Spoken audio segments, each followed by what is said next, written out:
Let's talk about white people for a second. And let's talk about them as a group and identify what's wrong and why is there such a divide between white European descendants and Africans. First of all, let me say this. A lot of white Americans do not understand that not every black person they see was a slave or had slave in their history. My family did not have slavery in its history.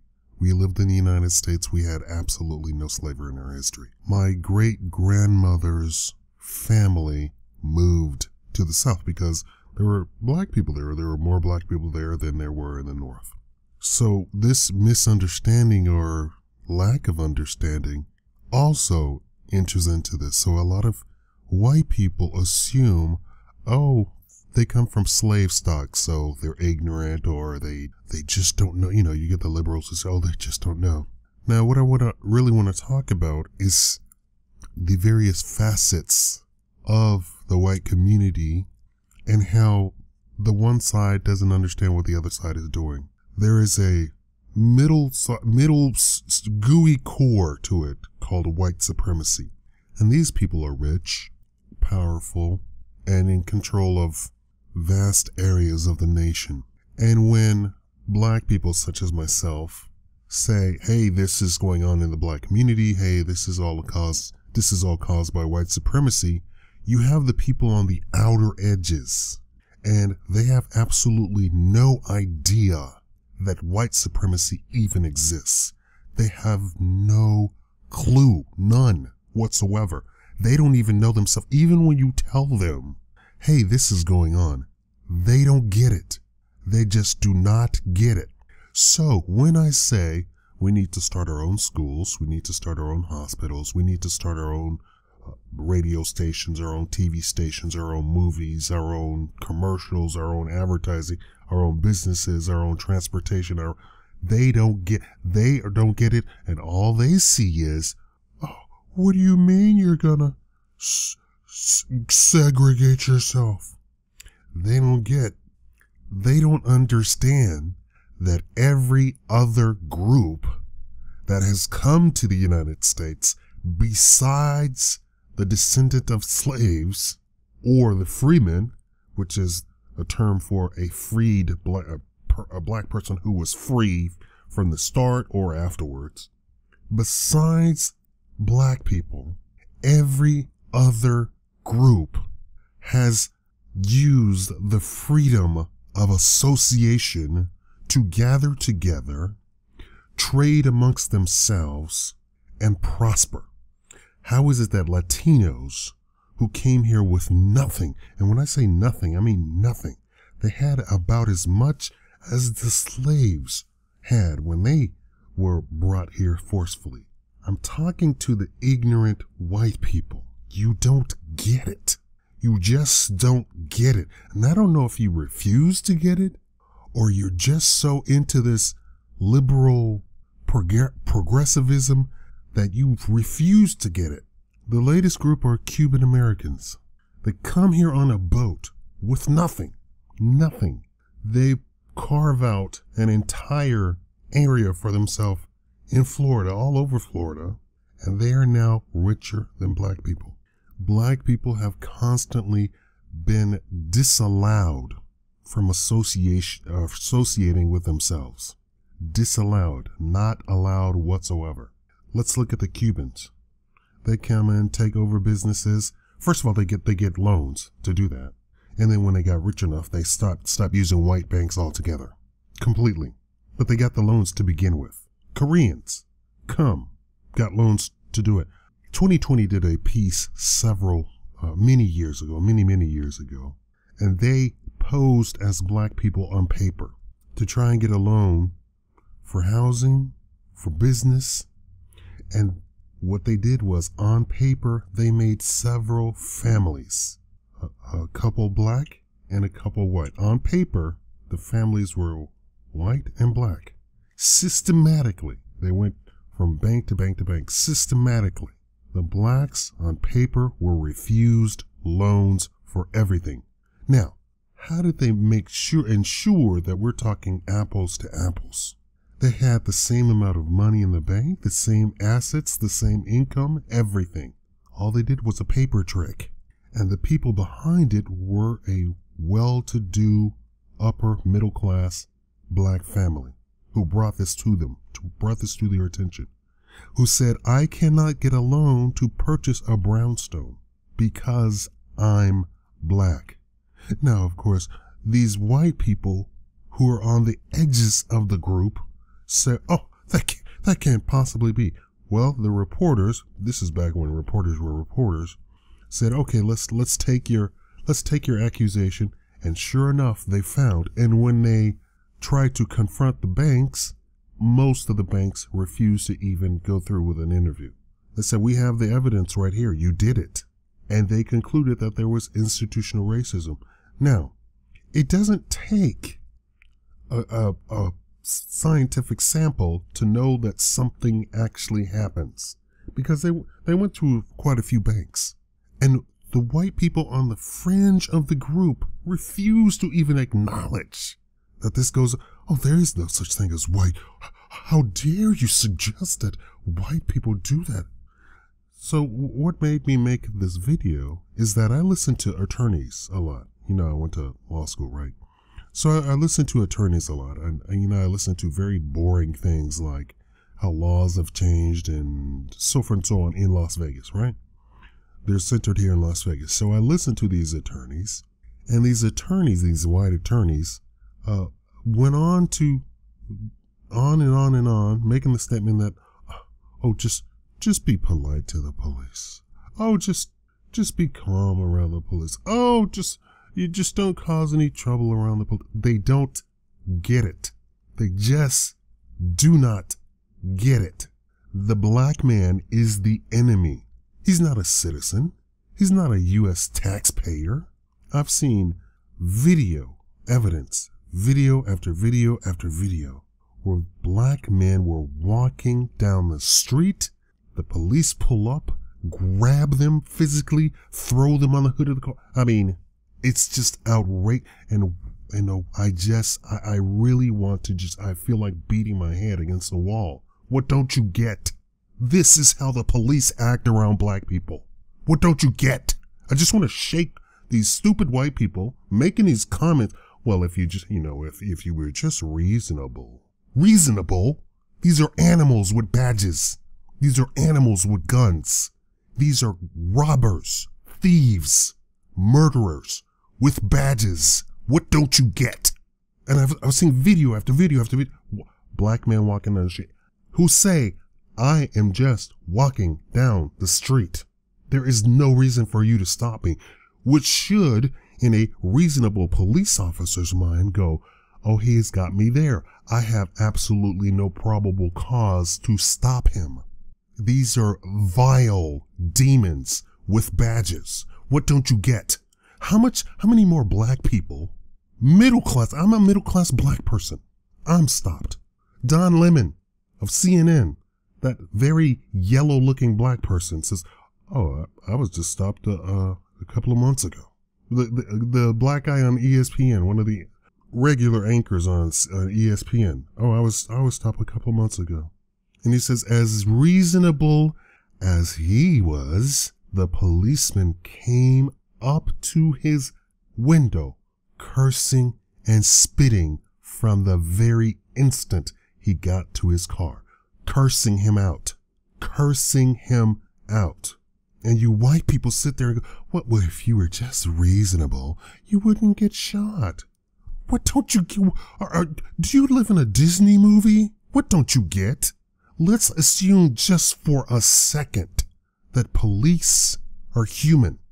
Let's assume I know this is a stretch for your little tiny brain, but let's assume for a second that police are human beings and that they hire lots and lots of police every year. Do you think, in all of the possibilities of possibilities, let's give a Doctor Who speech here. Do you think in all of the universe that they could possibly hire rednecks, that they could possibly hire crackers? These are ignorant. The term is for the ignorant white person, uneducated, who lives on a code of a wild, wild west type of code. That any time you are insulted, they act more gangster than any gangster. Anytime that you insult them, they're going to take it personally, and then they're going to go over the top with it. The community, the redneck cracker community, which hails from Scotland, took offense at anything, and that offense could not stand unless the other person ended up dead. Do you think it's a possibility that they could possibly hire white people like that and put them on the force? Okay. Do you think it's a possibility that they could hire actual criminals, white criminals, stick a badge and a gun on them and send them out on the street? Do you think that's a possibility? Okay. We're being reasonable, right? Do you think that these aggressive policemen can create an environment that the entire police department should be encouraged to act like that? And especially with black men. And I hate these other white people on the fringe, on the outer edge of the circle, who go, well, they arrest white people just as much. No, they do not. The evidence, the reports have come out. 60 to 70% of all stop and frisk were black people in New York. Let's extrapolate that to the entire country.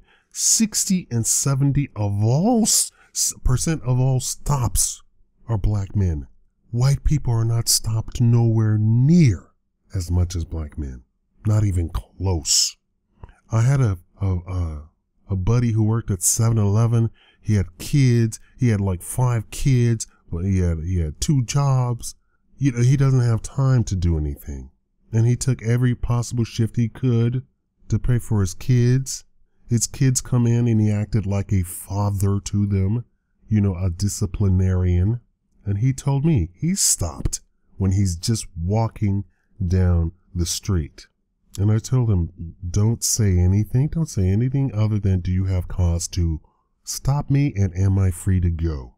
But these white people on the outer edges of the circle who think that they're being reasonable when all they're doing is playing devil's advocate and serving the entire white supremacy goal.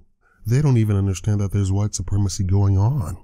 I mean, just how deep in the rabbit hole are they? When I speak, I point out problems in the black community that needs a solution. All of my videos have a solution to them. My warning about the IRS scam, the solution is, first of all, recognize that there is such a thing. Understand how the government actually works so that you can identify a scam is a scam. Problem, detail, solution. So, obviously being reasonable with police is not a solution. Don't talk to police at all. Black men, don't say anything. In fact, you should completely freeze and only say, are you arresting me? May I go?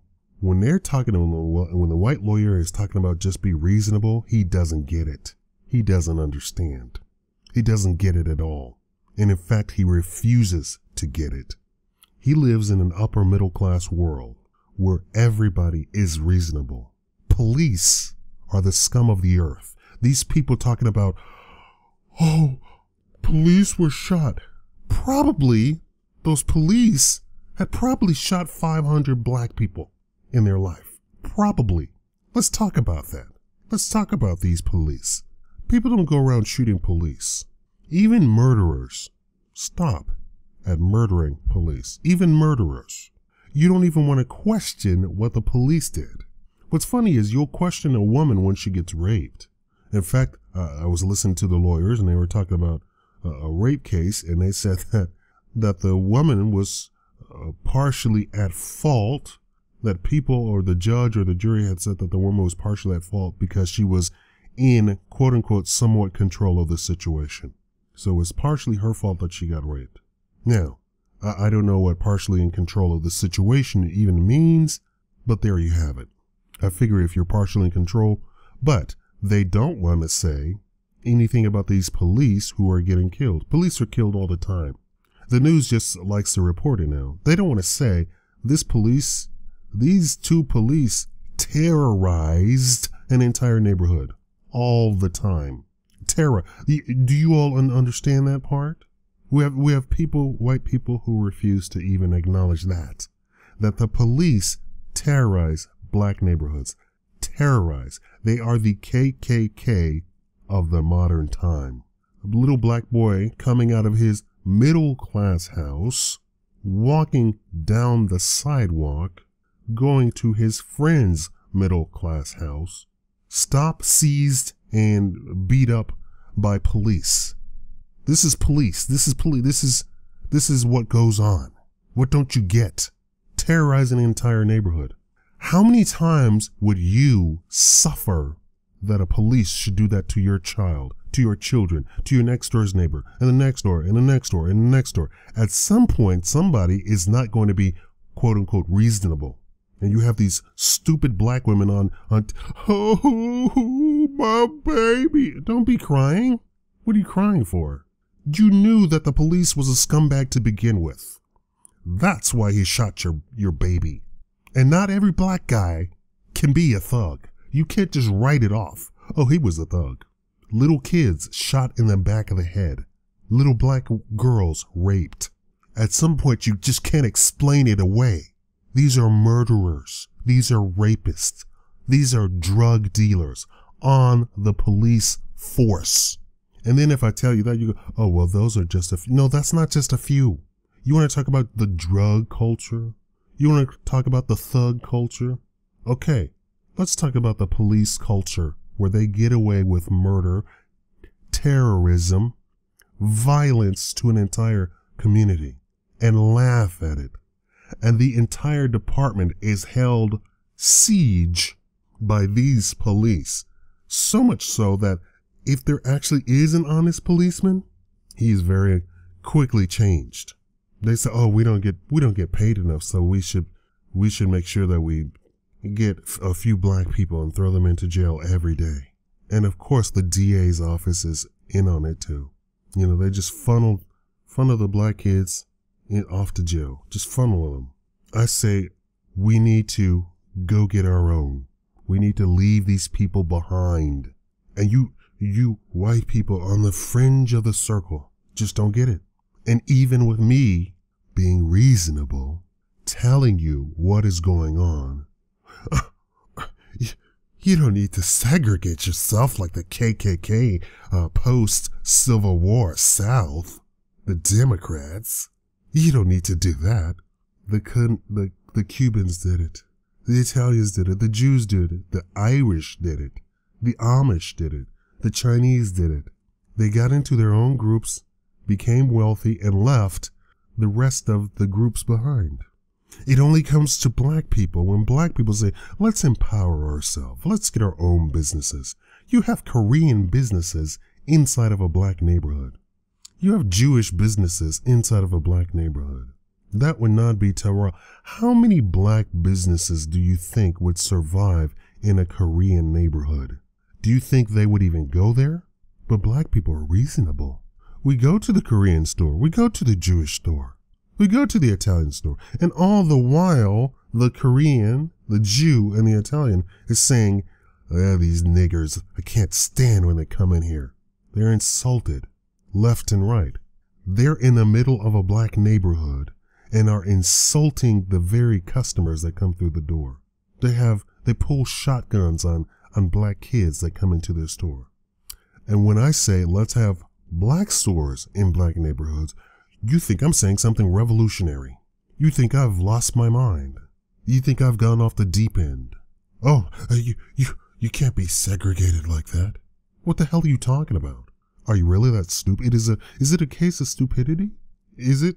Stupidity is being told something, being given some information, and refusing to receive the information. The Latino community or the Mexican community came here and was far below the household medium income of even blacks at first. Within 10 years, they have surpassed blacks in all financial categories. Of course, we're not saying that Mexicans are any smarter or any whatever. No, it's a case of they grouped amongst themselves, opened up businesses amongst themselves, took over entire sections of town, and that's how it happened. There was no magical fairy that sprinkled money all over Mexicans. And don't say, oh, well, black people aren't hardworking, which is an insult to begin with. It's offensive and untrue. Let me give you another example. One of the Tyson chicken plants had all Mexican illegals in all of its plants. The federal government came in, arrested all of the illegal aliens, put them on trucks, and shipped them back to Mexico. The very next week, all positions, like 5,000, 10,000 positions, were all filled by black people.